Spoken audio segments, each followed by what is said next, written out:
Voilà, là, nous sommes à Albert dans la Somme, nous sommes tout près de l'usine de la famille Bettencourt, Marc, Michel, Annie, Luc, etc. etc. Et donc Marc collectionne les grands avions, les vrais, moi je collectionne les petits, les Dinkytoy. Donc moi je m'appelle Daniel Cabuzel, je suis également aussi d'Albert. Et là vous êtes en face d'un Nord Atlas, un Nord 2501 qui avait servi, c'est un avion qui larguait des parachutistes, qui avait servi pendant la guerre d'Algérie, également je crois pendant la guerre de Corée. Et cet avion, donc une grande partie de cet avion, Nord 2501, était fabriqué, une grande partie était fabriquée à Méholt, donc près d'Albert, par la SCAN, qui était la Société Nationale de Construction Aéronautique du Nord. Voilà. Alors là, juste derrière moi, vous avez les bâtiments de l'ancienne usine GSP. GSP, c'était les initiales de Guillemin, Sergo et Perga, je crois, de mémoire. Et c'est une usine qui, après la Seconde Guerre mondiale, fabriquait énormément de machines-outils. Il faut savoir qu'à l'époque, la ville d'Albert était pratiquement une des villes au monde les plus industrialisées.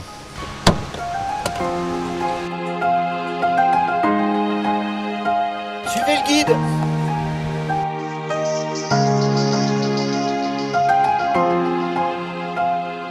Alors nous avons ici, nous êtes en face de la Caravelle, c'était les Caravelles SE210, des Caravelles qui ont énormément évolué à partir des années 1960. Et pourquoi Touraine? Parce que toutes les Caravelles portaient un nom de région. Par exemple, il y avait la Caravelle Alsace, entre autres, et la Caravelle Touraine faisait beaucoup la liaison entre la France à certains moments et le Maroc. Et je crois qu'elle a dû être arrêtée, je ne suis pas sûr, mais vers les années 80, 81, 82, 83.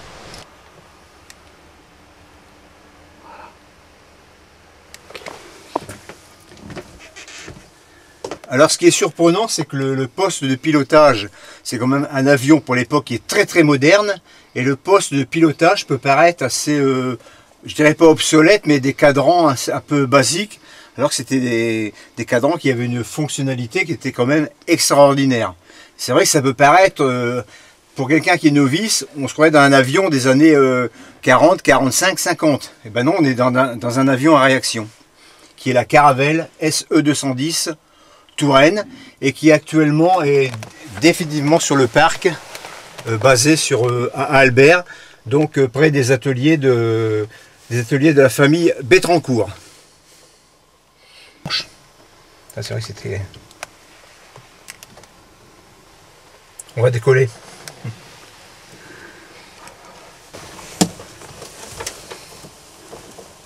C'est vrai que sur les côtés, tu vois que c'est assez surprenant. Et d'ailleurs, sur le tableau de bord et les commandes extérieures, ça peut paraître un peu... C'est pareil un peu pour deux avions qui avaient été extraordinaires en leur temps. C'était le TU, le Tupolev 144 et le Concorde. C'était les deux grands frères, des avions qui allaient à plus de Mach 2. Et c'est vrai que quand on regarde aussi les tableaux de commande du TU et du Concorde, c'est pareil, ça peut paraître assez surprenant alors que c'est des avions qui allaient à Mach 2.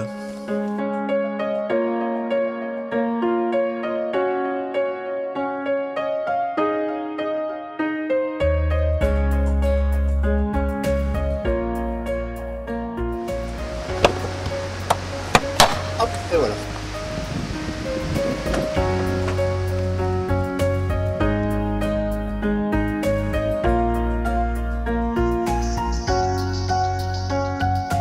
Ça, c'est le sigle d'Air France. Voilà la Caravelle SE210 dans lequel tu as monté quand tu étais jeune. Et maintenant, tu as la vraie Caravelle. La vraie Caravelle qui appartient depuis 2004 à mon ami Marc Bettencourt, qui est industriel ici à Albert dans la Somme et qui travaille pour l'aviation et qui entre autres travaille aussi beaucoup pour l'Airbus, dont toutes les pointes avant des Airbus, ce qu'on appelle les pointes, ce sont les cockpits, sont fabriquées tous à Méholt, y compris l'A380. Alors voilà, je te fais un petit reportage par amitié, parce que je sais que cet avion qui est derrière nous, le Touraine, tu as voyagé quand tu étais jeune avec ton papa lorsqu'il avait comme toi, ophtalmo, je crois, sur le Maroc. Il faisait les lignes du Maroc. Et cet avion que tu as derrière toi, il a de mémoire, il était sorti en 1960.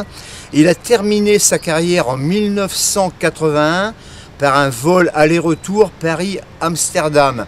Mais il a fait pas mal de vols, dont Moscou, l'Afrique, l'Europe. Et cet avion, au bout d'un an, avait déjà transporté 80 000 personnes. Alors cette caravelle qu'on va visiter, tu sais qu'elle allait à 825 km/h. Et ce modèle-là transportait 80-85 personnes. Est équipé de 2 moteurs Rolls-Royce. Et que pourrais-je dire encore? Il avait une envergure de 34 mètres, je crois, de mémoire.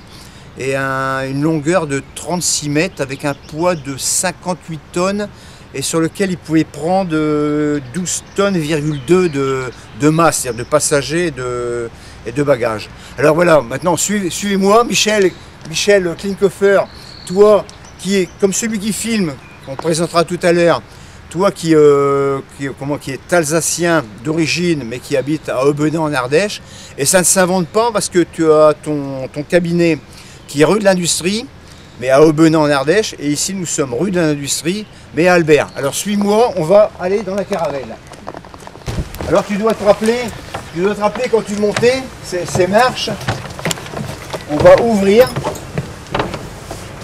la porte, et voilà, et ça marche, voilà, et tu rentres. Donc tu vas reconnaître ton avion, on va faire un petit tour dedans. Alors je te présente les hôtesses de l'air. Hein, que Marc Bettencourt a récupéré d'origine et il les a empaillées. Elles sont d'origine. Alors voilà, donc tu reconnais donc ton avion. Hein. Alors je ne sais pas à quelle place tu étais, hein, mais c'est celui dans lequel tu as voyagé. C'est vrai que c'était un bel avion, hein. C'était un extraordinaire avion. Et puis au fond, tu te rappelles, il y avait les toilettes, les servitudes, le manger entre autres. Hein. On va retourner de l'autre côté. Et là on va aller faire un petit tour. Bon, ça c'est le service, hein, tu te rappelles de ça, le manger, le téléphone, et je vais me mettre au poste de pilotage. Alors tu te rappelles que c'est un avion qui est extraordinaire, et ce qui peut paraître surprenant, c'est entre guillemets la vétusté des cadrans par rapport à l'avion moderne qui est le premier avion à réaction européen, donc qui a été vraiment en service, tout en sachant que le premier c'était le Comet de Havilland, qui était un avion anglais extraordinaire, d'une beauté, mais bon, qui n'était pas très fiable, et les Anglais par contre ont fait une erreur de faire un avion trop petit, ce à quoi les Américains l'ont bien copié comme d'habitude, mais l'ont agrandi beaucoup plus, le fait plus grand, et ce qui va devenir en fait le 707. Alors Serge Wenker, qui est comme toi, est alsacien, hein, qui est venu passer quelques jours ici à Albert, une ville qu'il aime bien, et donc il va te faire un tour des cadrans, hein, si tu veux faire un petit tour de tout l'appareillage, et ça va te rappeler comme quoi c'est surprenant un avion réaction. Bon ben voilà, c'est un mini reportage, hein, pour te rappeler ton avion. On va ressortir, puis on va le prendre un peu sous tous les angles. Allez Michel, suis-moi. Alors on va faire un petit tour le tour du propriétaire. Alors donc cet avion là, c'est mon ami Marc Bettencourt, qui a l'usine, qui travaille entre autres pour l'aviation, mais il ne travaille pas que pour l'aviation, il travaille pour le poids lourd et diverses choses. Il travaille l'aluminium sur des machines extraordinaires. Et donc il a récupéré cet avion qui appartenait avant à des grandes collections de Nancy. Et lui il l'a récupéré pour le sauver, parce que Nancy s'est cassé la figure, et il l'a sauvé, il l'a récupéré. Et toi, ton avion est intact. Alors bien évidemment, il a gardé tous ces numéros d'origine, tout est resté intact, hein, avec le sigle d'Air France de l'époque. Hein, le Sud, c'est tu sais que c'est une caravelle SE210, Sud Aviation, hein, il venait de Toulouse, et son immatriculation d'origine FBHRY que tu vois là aussi. Voilà, à l'arrière on voit bien les deux réacteurs, je crois que ça doit être des réacteurs Rolls-Royce, parce qu'ils ont été équipés en Rolls-Royce Et après, je crois en Pratt & Whitney. Je crois que ceux-là, ça va être des Rolls-Royce. Je vais prendre la caméra, et puis Serge, il va me faire voir où appuyer. Et puis il va se présenter lui-même, lui qui est comme toi alsacien. Et alors il va dire d'où il vient et ce qu'il fait. Oui, bonjour Michel, c'est Serge. Moi je suis comme toi, alsacien aussi, hein, originaire de Orphelin, donc c'est à 30 km de Strasbourg. Et j'ai mon fils en ce moment qui étudie chez Aerolia, donc il est en deuxième année. C'est pour ça que moi je suis là de temps en temps pour filmer des événements qui se déroulent sur Albert. Voilà. Et je remercie bien entendu Daniel Capucel qui m'a fait voir toute cette collection d'avions vraiment fantastiques. Bon. Alors voilà, comme bon moi c'est, tu me connais, moi c'est, j'ai pas changé, c'est Daniel Cabuzel, hein, j'habite à Albert, et ma petite fille, quand j'habitais en Ardèche, tu vas voir, j'avais fait une lettre à Toulouse, et ça l'avait choqué, disons, de ma connaissance sur l'aviation, et voilà ce qu'ils ont envoyé pour ma petite fille. C'est signé par les pilotes d'essai, quelques ingénieurs. Et tu vois en dessous c'est marqué Amélia Cabuzel, née à Vallon-Pont-d'Arc en Ardèche à 7 h le mardi 18 juin 2005, le même jour que la sortie de l'Airbus A80. Voilà, ça ne s'invente pas. Et ça, ma petite fille, elle est née le même jour. Ce Luc, son fils, c'est Véronique, que j'oublie personne, enfin toute la famille Bétrancourt, parce que c'est un clan, et si cette usine est devenue prospère, c'est grâce entre autres à son papa, hein, qui lui avait créé une entreprise, il y a, je ne vais pas dire de bêtises, mais bon, ça doit être au moment de la Seconde Guerre mondiale, et moi je me rappelle qu'il avait commencé par fabriquer des poussettes, des cyclorameurs, des trottinettes, à Méholt, rue de la Neuville. À Méholt, c'est où sont fabriqués les nez d'Airbus, à Méholt, tout près d'Albert, dans la Somme. Et c'est une époque, il peignait donc tous ces ces jouets pour des enfants, il les peignait dehors, dans la rue. Et bon, je crois, j'espère ne pas dire de bêtises, mais le papa de Marc Bétrancourt, je crois que ça va être Henri. Et sans oublier aussi, évidemment, c'est sa sœur à Marc, c'est Michel. Alors Michel, je t'embrasse, Annie, je t'embrasse, c'est Véronique, je crois aussi, pas que je me trompe. Les filles, je vous embrasse. Et puis les garçons, une bonne poignée de main. Puis même, je vous embrasse aussi. Bétrancourt, bon, j'ai bien cité tout le monde, sauf que j'ai oublié Isabelle. Alors Isabelle, je te fais des gros bisous. Et puis Odette qui est toujours de notre monde, qui reste longtemps, Odette, hein, tu t'accroches. Et qui était l'épouse je disais tout à l'heure, d'Henri, qui a créé, qui est le fondateur, les racines de ce qui est maintenant.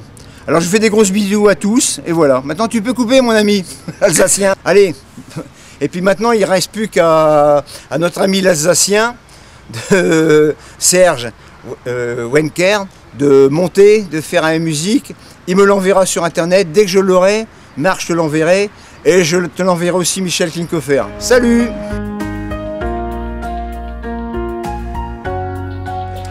On voit pas mal. Ouais. On fait toi. Toi, tu parles pour toi là. Tiens. Ah, ça peut sourire. Ah bah oui, ça peut servir.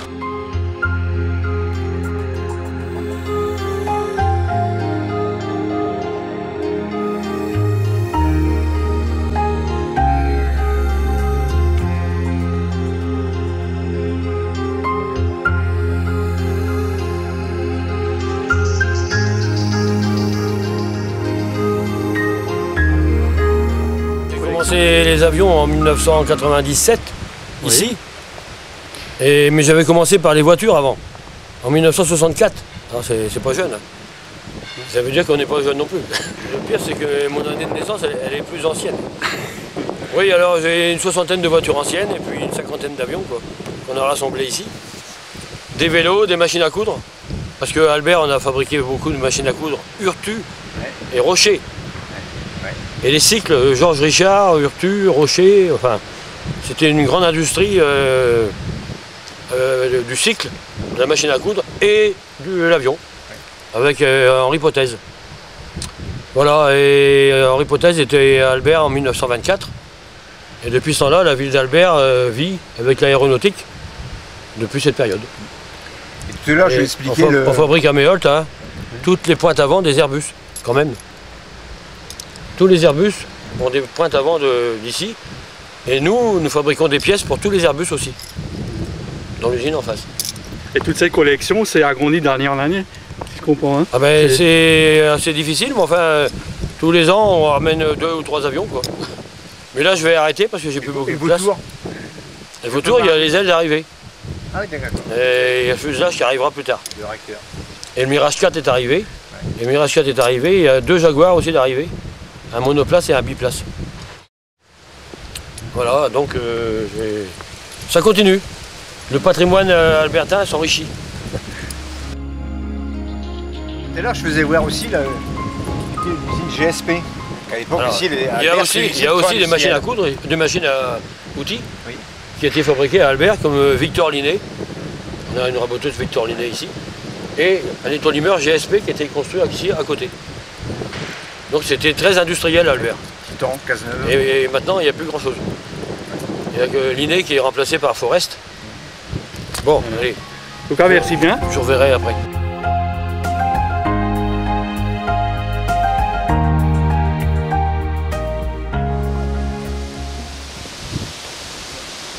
Alors là, il y a du beau matériel. Canal de Suez. Oui, c'est intervenu aussi au canal de Suez pour le défendre. Et après, il a été nationalisé. C'est bien quand les trucs d'époque, avec les poignées. Il y a des trucs il y a des parachutes qui sont complètement, qui sont neufs et ils n'ont jamais été ouverts. Alors ça, c'est le poste de pilotage du Nord Atlas Nord 2501, dont une grande partie était fabriquée à l'époque par la SCAN à Méholt, près d'Albert dans la Somme.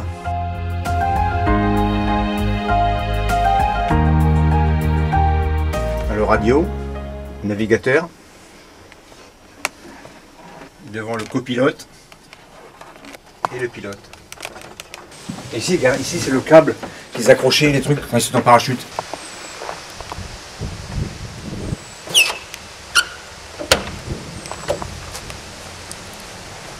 La cigogne.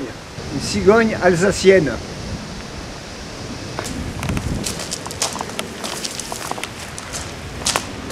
C'est un fouga de la patrouille de France. Patrouille de France, hein. Ça, c'est un fouga magistère, et le papillon à l'arrière, et qui était de la patrouille de France. Et il y avait encore des fougas qui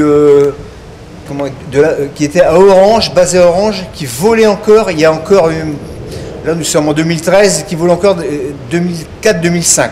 Maintenant il n'y en a plus. Apparemment, je crois qu'il doit y avoir un seul, je crois, qui vole encore en France. Voilà. Belle bête ça. Ah, ça c'est un avion qui a fait un avion américain, un DC, un Douglas qui a fait le débarquement, qui je crois a dû faire plusieurs rotations et qui a sauvé sa peau, qui est rentré intact. Le jour du débarquement. Non, ça je crois que c'est un ancien missile, un missile Matra, mais je suis pas sûr de moi. Encore un Nord Atlas dans le 1501. Et là encore un Nord Atlas, c'est-à-dire que Marc il en a 4, plus celui qui n'a pas les ailes avec lesquelles il y a tous les parachutes dedans.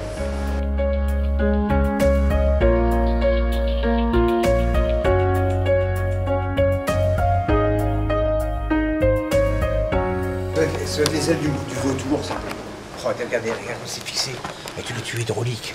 Ouais. Ouais, ça doit être le vautour, ça doit être un des réacteurs avec les ailes d'un vautour.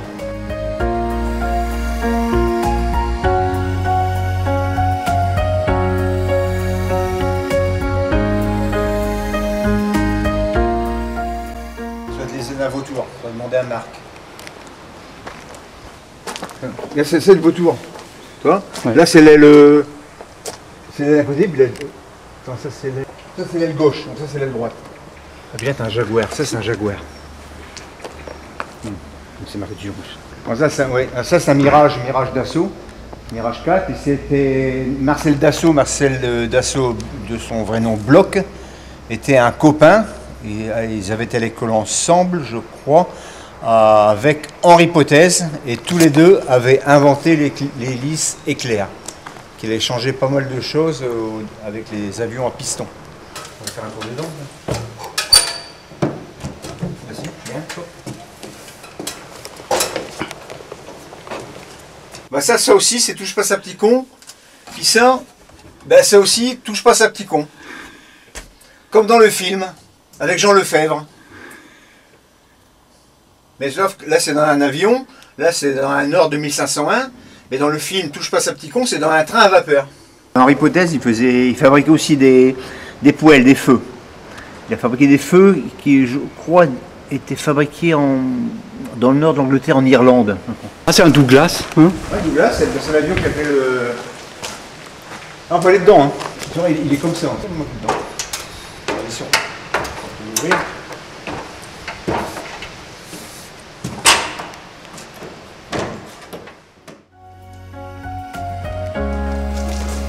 Il est fermé. Non, il est fermé. On peut pas l'ouvrir. Il est fermé. C'est des tours d'époque, hein. C'est des tours de la Première Guerre mondiale, hein. Juste après la Première Guerre mondiale, ça vers 1920. Alors là, c'est la fusée de l'ingénieur Sergueï Korolev, qui avait envoyé le premier cosmonaute dans l'espace, Yuri Alexeyevitch Gagarin, le 12 avril 1961, de la base de Baïkonour Tyuratam à 9h07 pour un vol historique de 108 minutes. Et puis donc après l'âge de 27 ans, lors d'un vol d'essai sur un MiG-15 en compagnie de Seryogin, il est mort dans des circonstances plus que douteuses. Et là vous avez là c'est quand il a décollé, Baïkonour, le circuit autour de la Terre, 108 minutes. Voilà. Et puis il revient au Cap Horn, un clin d'œil au marin, il repasse c'est la Libye, et il rentre à l'époque où ce qu'était l'URSS. Il faut savoir que lui il a mis 108 minutes, alors qu'à l'époque, vers 1495-1496, des gens comme Magellan, tout ça, il a le premier qui aurait dû faire le tour de la Terre, mais il a été assassiné en cours de route. Et il y a des marins qui sont rentrés, à l'époque ils avaient mis 3 ans pour faire le tour de la Terre. 3 ans, puis lui, 108 minutes. Alors ça c'est la fusée de l'ingénieur russe Sergueï Korolev, qui a fait partir Yuri Gagarin le 12 avril 61. C'est une maquette que j'ai faite il y a pas mal d'années en acier. J'ai mis 3 ans pour la faire, mais bon, pas 3 ans par les intermittences. Alors comment fonctionnait-elle? C'est-à-dire qu'ici vous avez les tours de montage.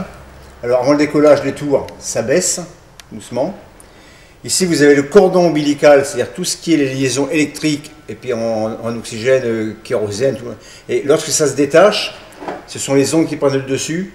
Et l'ingéniosité de Korolev, c'est lorsque la fusée décolle, par l'allègement et par l'aide des contrepoids, tout se détache et la fusée s'en va. Voilà. C'est l'ingéniosité de l'ingénieur Sergueï Pavlovitch Korolev, qui avait été au Goulag, parce que pour le remercier, Staline l'avait envoyé au Goulag, forcément. Puis il est revenu avec des brisés, moteurs brisés, et ce qui va accélérer également sa mort.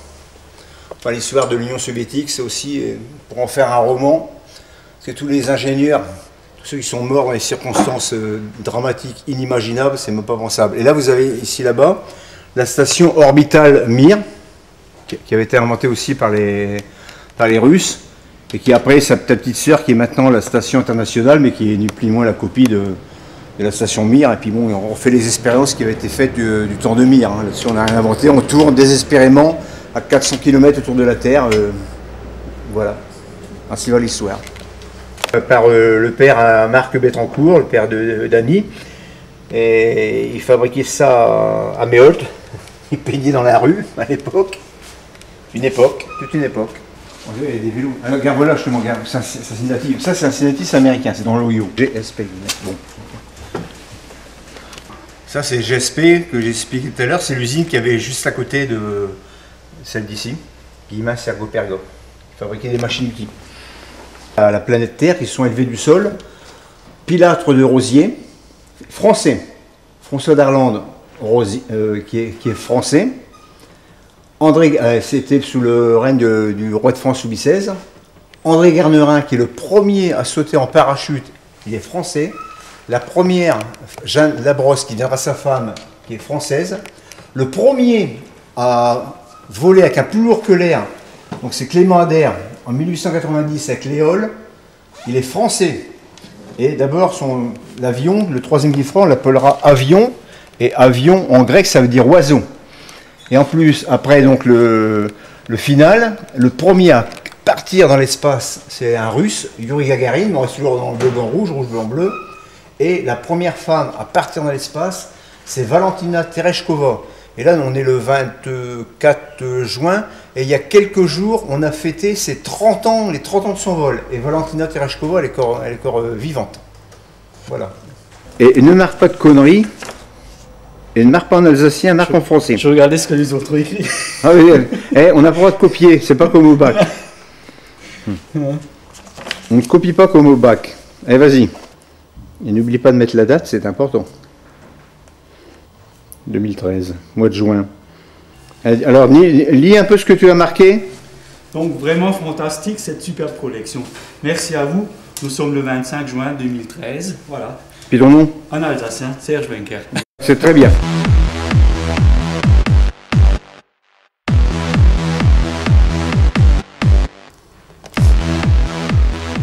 Hop.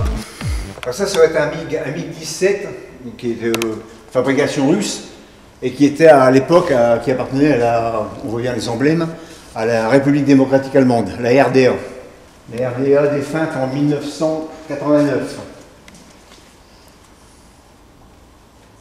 Ça, c'est un air italien, de couleur allemande, toi. Ouais. Qui s'en vont avec des sœurs. Et bien ça, c'est un des 2 planeurs de la Grande Vadrouille. À remonter. Et là, donc ça, c'est un Starfighter, c'est un avion de chasse américaine, mais aux couleurs allemandes.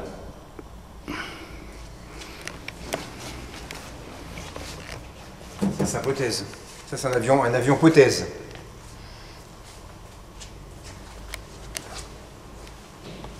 Anglais.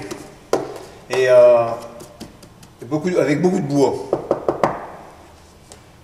C'est surprenant pour un niveau réaction. Vampire. Il y en a pas, c'est une alouette. C'est hélicoptère. Ah oui. Il y a une alouette.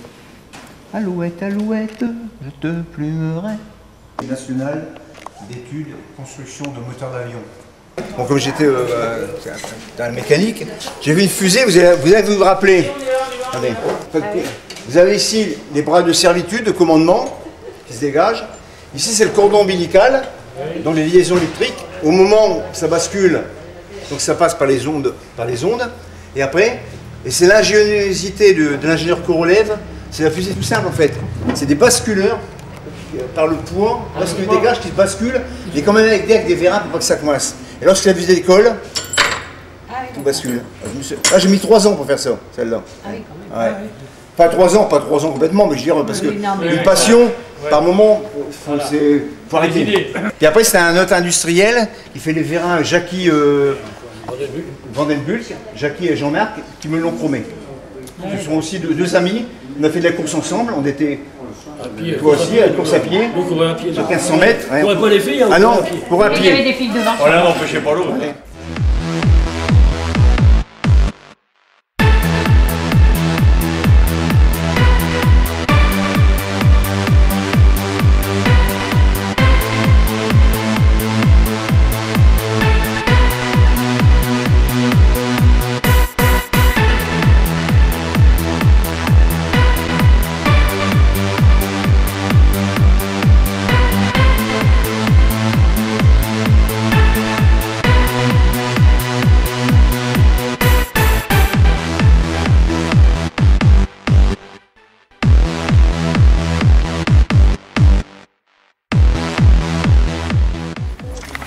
Alors ici, vous êtes venu voir des avions d'après la Deuxième Guerre mondiale, c'est-à-dire après 1945, sauf un qui est ici depuis 1944. C'est un Dakota qui a fait le débarquement de Normandie. Alors on va faire un petit tour ensemble, rapidement, et après vous pourrez regarder en détail et puis poser des questions si vous voulez, parce que je crois que je ne pourrais pas répondre à tout le monde en même temps. Là, vous avez les premiers avions Marcel Dassault. Parce que M. Marcel Dassault s'appelait Bloch avant la guerre. Il a changé de nom, il s'appelait Dassault. Et les premiers avions qu'il a fabriqués, c'était ceux-là, les Flamands, en 1950.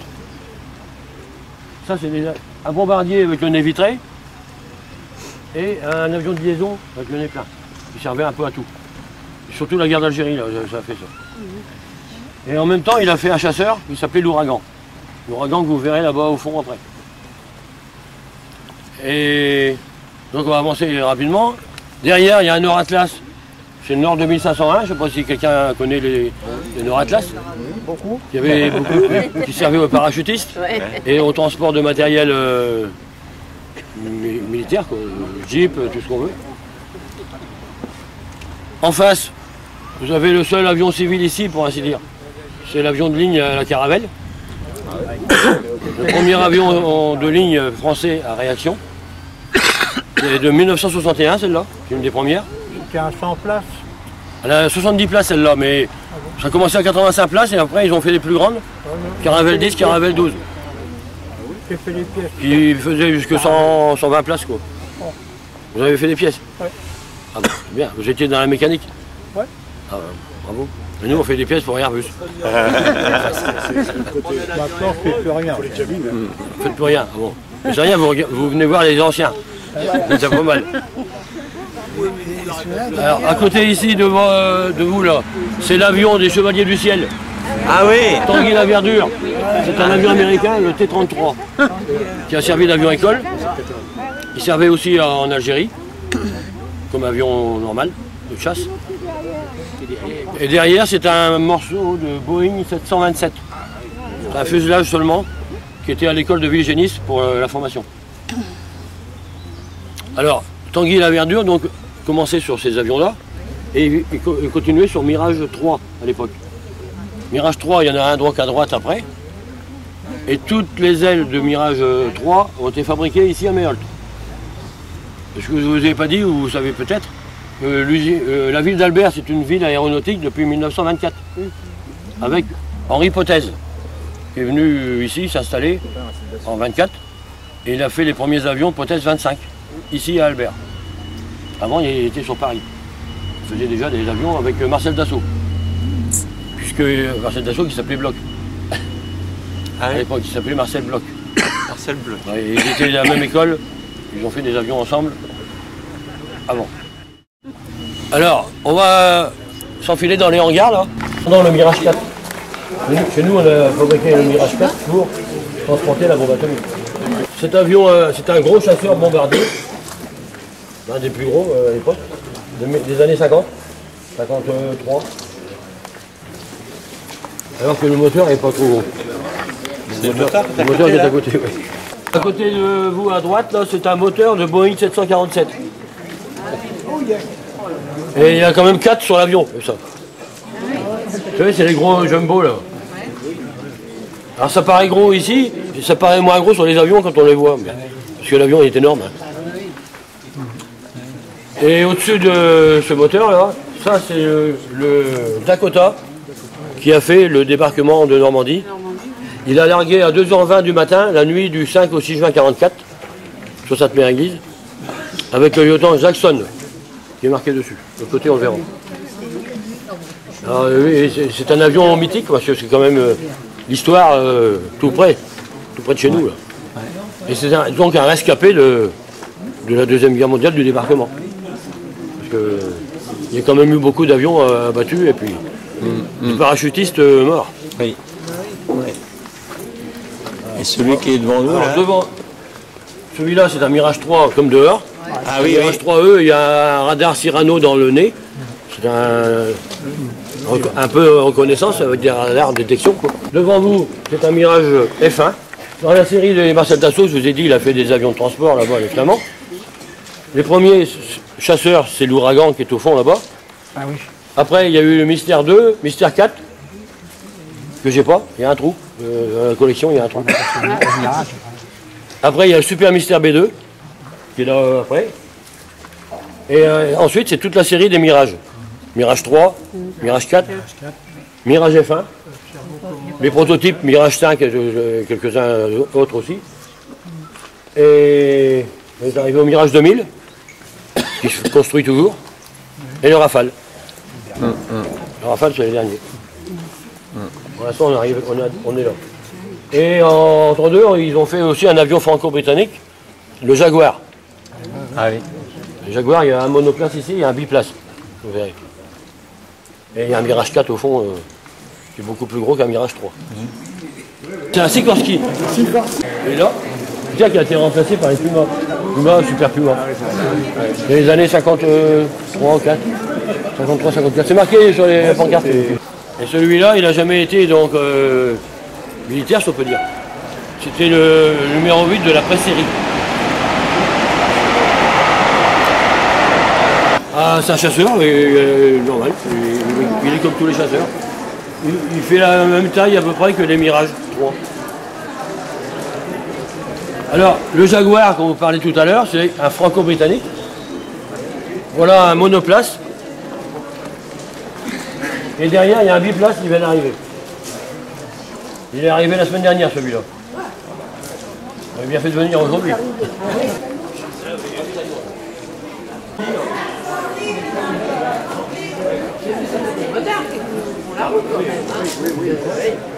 C'est le Jaguar ici qui est arrivé entier. Il est au pont de Normandie là. C'est un petit Concorde. La même voilure que le Concorde. D'ailleurs au musée de l'air, ils ont mis les deux Concorde et un Mirage 4 à côté. Bon, il faut simplement rajouter 2 fois la longueur pour un Concorde. Ah, c'est ça quand même. 62 mètres. Concorde. Celui-là il fait 24. Alors ça c'est des avions écoles. Ce sont des Morane Saulnier 733, un moteur prothèse. Les avions jaunes là. Et on en a un comme ça qui vole avec de la marine, un bleu marine.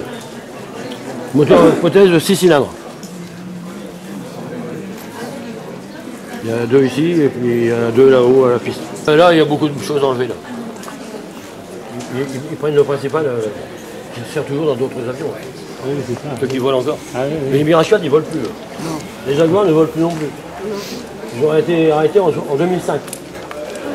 Ils étaient à Saint-Dizier et leur démarrage était en 73. Ils ont quand même volé assez longtemps. On est dans encore les Mirage 2000. Mirage F1 vole encore. Et Rafale. Puis pour l'école, on n'a que les Alpha Jet. Ah oui. Que les Fougas magistères ils sont arrêtés depuis longtemps.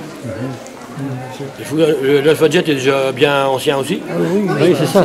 Il n'y a rien pour remplacer. Ouais. C'est encore la patrouille de France avec les Alpha Jet. Il n'y a pas grand chose qui remplace. Même à l'avenir. Il fallait le ravitailler 3 fois en vol. Ah oui, d'accord. Alors dedans, je sais pas, il y a au moins 4000 litres de fuel. Ah oui, oui. 3 fois. Ah mais c'est énorme. Ah oui, oui, c'est À peu près, ouais. des gouffres. Bon, ça volait assez vite quand même. Ouais. Oui, oui, oui. On faisait des kilomètres avec. Oui. Bon, pour aller chercher le pain. Pour aller chercher le pain, c'est pas rentable. Non, c'est arrêté depuis 2007 ou 2008. Le dernier vol, ben, je ne sais pas si vieux. Je crois que c'était au Bourget en 2009 qu'ils ont ramené le dernier vol au musée de l'air. 2009, je crois. Ils ont encore fait la guerre du Golfe. Ah oui, oui. Ils ont fait encore quelque chose. Ah oui, oui. Ils ont fait la guerre du Golfe encore, ceux-là. Ceux-là, ils ont fait la guerre du Golfe, le Mirage 4. Mirage 4. Et paraît-il que celui-là, il est allé, le numéro 25. Puis on attend l'histoire maintenant. Il faut qu'ils nous fournissent l'histoire de l'avion. D'accord. La vie. La vie de l'avion, oui. On n'a pas encore eu. Mais c'est quand même un morceau important. Quand il est arrivé, je me demandais où vous allez pouvoir le mettre. Mais on est arrivé à l'enfiler. Puis celui-là, il est arrivé comment alors? À démonter. Démonté. Bah, le fuselage, d'un seul morceau évidemment. Oui.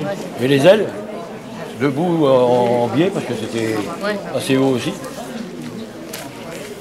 Puis il y a des bâtis spéciaux pour le remonter. Qu'on a emprunté à l'armée.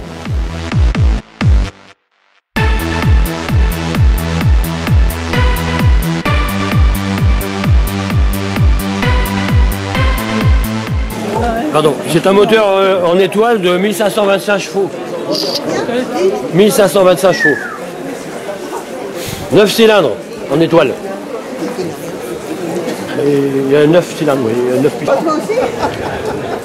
Il y a un pot d'échappement qu'il ne faut pas me le piquer pour votre mobilette. Hein, tout ce qu'il y a dehors, là, c'est sans nez. C'en est. C'est les Nord Atlas. Il y en a 5, dont un qui est la cellule seulement. Ils sont là derrière. Oui, et puis il y en a un gros là, vous allez voir en passant. Oui, il y a un gros là. Vous avez vu assez, c'est bon? T'as vu Christian, non? Et après, ils ont fait le super broussard, qui est devenu, c'était le Nord 260, qui est devenu le Nord 262. Après, qui était dans la marine, dans l'armée de l'air, et dont les ailes ont été fabriquées aussi à Méholt. Les ailes et les portes. Là, c'est un Nord Atlas, un Nord 2501, comme je disais tout à l'heure. Mais celui-là, c'est l'école de navigation de Toulouse-Francazal. C'est-à-dire, donc je disais, c'est une salle de classe à l'intérieur. C'était pour les pilotes et les navigateurs de Mirage 4, par exemple. Ils faisaient la navigation en vol. Donc c'était un apprentissage de la navigation en vol. Comme un simulateur, mais en vol. C'est un vrai. Donc c'est une salle de classe à l'intérieur. Ça, c'est les fameux pitot, vous savez? Oui, tu vois. C'était en cause de Rio-Paris. Ah oui, oui. Le Fouillard Magistère, c'est l'avion école qui avait aussi participé à la patrouille de France pendant 20 ans. C'est planeur de film La Grande Vadrouille. Ah, le fameux. Les deux Funès. Oui, planeur orange. Là. Ah ouais. Ça, c'est un Fiat. Un Fiat de l'armée allemande, de la Luftwaffe. Un Fiat G91, 1953. Ça a été aussi la patrouille italienne. Le F-104 est le Starfighter, qu'on a appelé aussi le faiseur de veuves. Ah oui, ça veut dire. Parce qu'en Allemagne, il a fait à peu près 216 morts. Il y avait un problème. Ah oui. L'avion il se crachait souvent. Ah d'accord. Là, ce sont des avions fabriqués à Méholt. D'accord. C'est des Nord 3400 à moteur prothèse. Ils ont été construits en 1958. Oui, c'est encore un broussard, mais c'est encore un Fouillard Magistère. Je disais donc, un broussard encore. Tous ces avions à gauche sont fabriqués à Méholt. Avions d'observation. Nord 3400 à moteur prothèse. Et derrière, c'est des NC 856. Tout ça fabriqué en 1958 à peu près. À Méholt. Il partait en vol de Méholt aussi. Devant vous, là, c'est le premier avion à réaction après la guerre. De Havilland, Vampire. Ça vous dit quelque chose, les Vampires? Mais quand même, les Allemands avaient fait un Messerschmitt 262 à réaction. Il n'est pas ressorti pendant la guerre, heureusement. Et l'avion Vampire, il a une coque en bois. Ah ouais. Et le cockpit est en bois. Ah bon? Oui. Et les ailes ont été déjà construites à Méholt en 50. Et les Vampires de l'armée suisse ont un nez pointu. C'est le seul en France avec un nez rond. Celui-là vient de l'Indian Air Force. Il a été ramené du Texas. Pas par moi. Par celui qui l'a eu avant. Au fond, il y a une Alouette 2, si vous voulez voir après. Ah oui. Un Nord-Écrin, c'était l'avion Messerschmitt allemand qui était construit en France sous licence, qui s'appelait Nord-Écrin. Et à droite là-bas, il y a un petit hélicoptère Bell 47. Qu'on voit encore de temps en temps, peut-être encore maintenant je crois, sur les vignes à Reims, au traité. Ah oui. Il doit y encore y en avoir. Ou même en Alsace. Peut-être qu'il y en a encore qui traitent. On ne traite plus en hélicoptère? C'est rare, je pense pas. Ouais. J'en ai vu moi en Alsace. Oui, Il y a quelques années. Le Fiat. C'était en Allemagne. Et oui, on l'a appelé le faiseur de veuves. Et l'altitude record du monde aussi, 27 810 mètres. 28 km. En 58, hein. Comment? Non, c'est un avion américain qui était en Allemagne. Et oui, il était dans la Luftwaffe. Il a fait un Messerschmitt 262. Ils n'ont pas sorti à temps pour faire la guerre. Ça valait mieux. Celui-là, pour la reconnaissance, il avait des plus gros réservoirs. C'est les plus gros, 1750 litres. Il en avait deux. Il y en avait deux. Avec ça, il pouvait faire 2 heures de plus. Ça, c'est autre chose, c'est plus petit. C'est un pouls du ciel. Fabriqué par Henri Minier. Vous dites rien? Enfin, c'était les plans d'Henri Minier, parce que les gens construisaient l'avion eux-mêmes. C'est les premiers avions populaires. Et avions amateurs, si on peut dire. Ils sont tous différents, les avions, hein, les formes. Bah oui, parce que ça montre un peu tout ce qui a Ça fait existé. combien de temps que Ouais, vous ouais. faites ça? Que vous- Ah, ça fait 15 ans à peu près ici. 1997. De Mister 4 et puis de Mirage. J'ai le moteur du Mirage 3 là-bas. Du Mirage 3C qui est derrière là-bas, au bout. Celui-là vient de Djibouti. Ah oui, c'est les couleurs du désert. Oui. Quel était le matériel utilisé par rapport au composite d'aujourd'hui? C'était l'aluminium ici. L'aluminium, oui. Aluminium, un peu de titane, mais pas beaucoup. Parce que maintenant, c'est composite et titane, plus aluminium. Il y a beaucoup de composites maintenant dans tous les avions. Et puis le nouveau A350, Oui, voilà. surtout, avec Ah, le ouais. revêtement. Et le en composite. Beluga, il est aussi. Non, c'est déjà. Non, c'est le génération, Beluga, ça. c'est un vieil avion A300. A300, c'est les premiers avions Airbus. On prend le matériel ici pour enlever sur Saint-Nazaire. Il va à Saint-Nazaire. C'est des canons de 30 mm. Aïe, aïe, aïe, aïe.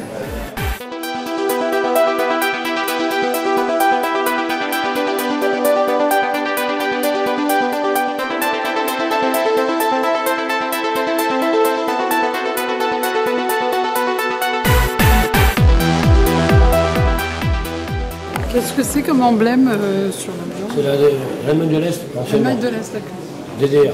C'est pour ça que j'ai mis les drapeaux. D'accord. Ça, c'est le moteur du Mirage français.